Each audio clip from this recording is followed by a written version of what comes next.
Hello, welcome to the beginner's guide to Valorant. We're going to start off with the controls and settings in this video. We're going to go over things like moving, shooting, and combining those two things, agents, etc. Over the course of a few videos.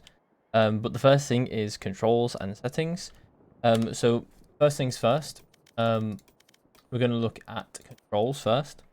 And I won't go over too much with specific hotkeys like movement. So WASD is the normal thing I use to move, but on other keyboards it might differ. So you just go with what you're most comfortable with movement and all these things. One thing that I do want to recommend is mouse wheel down for jump. You can have spacebar as well. I have both. I use both. And there's also where is it? There is interact. I can't remember. It's not on equipment. Yeah, it's here. So use object. So you want this to be comfortable as well.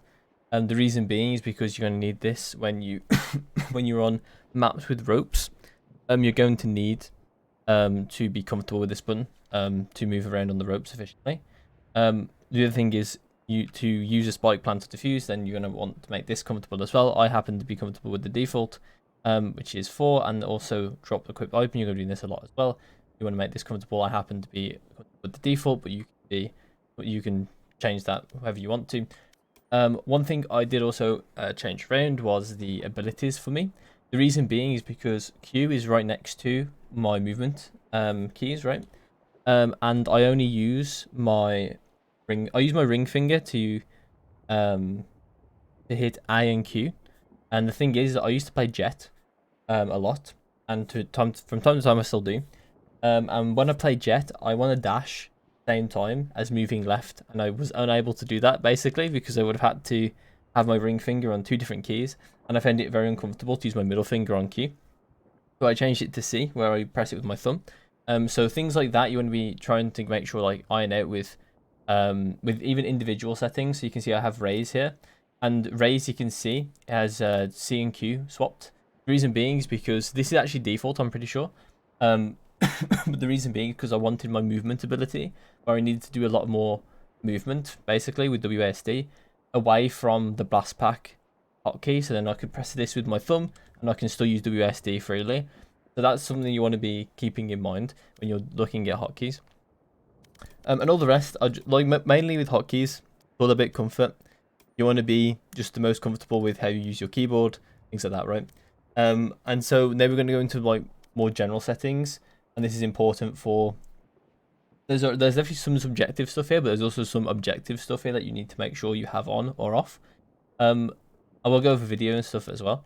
But first of all, there's enemy highlight color. Personally, I prefer yellow. But you can go with purple or red. It's just whatever you want to do. Sensitivity doesn't matter, but I would recommend it be on the lower side. But if you don't want it to be on the lower side, you're much more comfortable with it being high, then go for that. There's no point in copying other people's sensitivity. You should find your own. And then multiplies a bit mouse. I have raw input buffer on, but I do think people have mouse excel as well, so you can do what you want with that. So the map is like the important one. So you can see with my map, right, when I move around, it doesn't follow me, and I can see the whole map at all times. You want this on, especially as a new player or someone below like gold, or even honestly, I think any rank can benefit from this.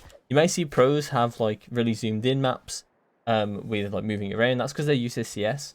I actually personally don't like that. Even as a pro, even as like someone that like been to be really good at the game, I don't like it when they have like very bad settings when they could change it, and if they got used to that, it'd actually benefit them a lot more.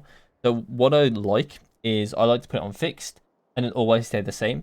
Keep player centers off. I have the minimap size on 1, but you can change that if you wish. So 1.2 is massive and 0.8 is pretty small. I just prefer the default, which I think is 1. Actually, the default might be 0.9, but I prefer 1. And then I go minimap zoom on 0.89. Minimap vision cones you want on, definitely. I have map regions on, but you don't actually have to have them on if you don't want to. It just sometimes it can help with like calling out the new parts of the map. Actually, oh sorry, this only affects this. So if I go on to Never, you can see it removes the names. You can have this on, especially as a new player. I would recommend having this on just because you get to learn some of the terminology. A main and B main is something you're going to be hearing a lot of. You want to be making sure you have these on and you learn some of these stuff, some of these these labels. And then the next thing is privacy matter.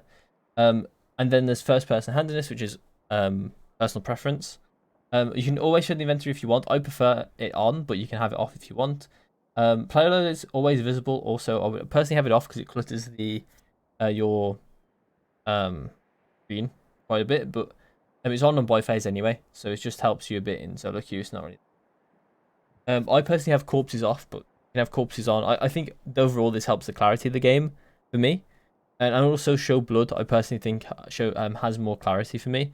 I think I can see the replacement effect for blood a lot better than I can see blood on this game, personally. But I think this is more personal preference, but I think this is more objective. That corpses are a bit more obscuring because they can obscure guns under their bodies and things like that. And I can imagine there's going to be situations where they can like cover up where like cipher trips are or alarm bots or something, and even though you can hear alarm bot, it's under the corpse or something. I don't 100% know with it because I haven't had corpus on basically since I started playing, which is over in like the beta like 2 years ago. So I'm assuming there are situations where that could happen though.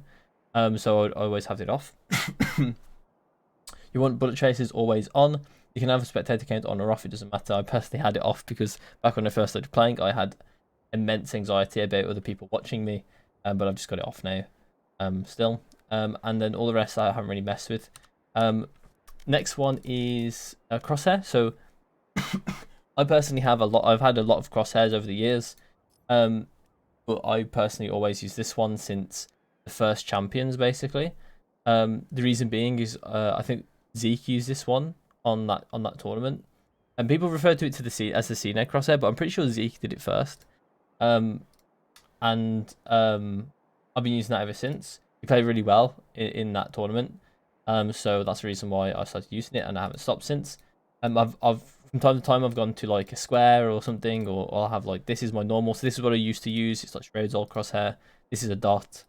You can use basically anything you want to for your crosshair. It doesn't matter as long as you're used to it and you like it. That's completely fine.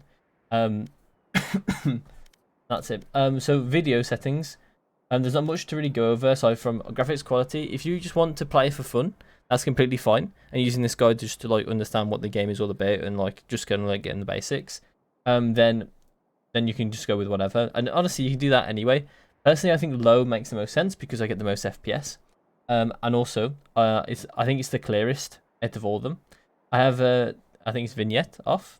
I have VSync off. I don't have any AA. I don't have anisotropic filter. I have 4 times. I don't know if that even changed it from 1 times, to be honest. I've just got it on 4 times because it was on 4 times. I didn't change it. Improved clarity. I've got on. I don't have the experimental sharpening on because I thought it made the game look way too weird for me. It looked a bit too sharp. But you can have it on. I don't think it probably changes that much. It's just what your eyes kind of like to see, I guess. I take off bloom and distortion because these things can, well, distortion in itself is something that obscures like potential things you need to see. Same with bloom, but you can have it on. I'm sure like it probably doesn't affect it that much, but I would have it off. I think cast shadows you want on at all times because I don't think it affects it that much. Like you can see it's still cast shadows. I don't know why turn this on or off if it actually still does it. I need to restart the game for that to go through. So these are important as well. Personally, I have client FPS. You don't need the server tick rate on, but I have it on. No reason, basically. But I have it on.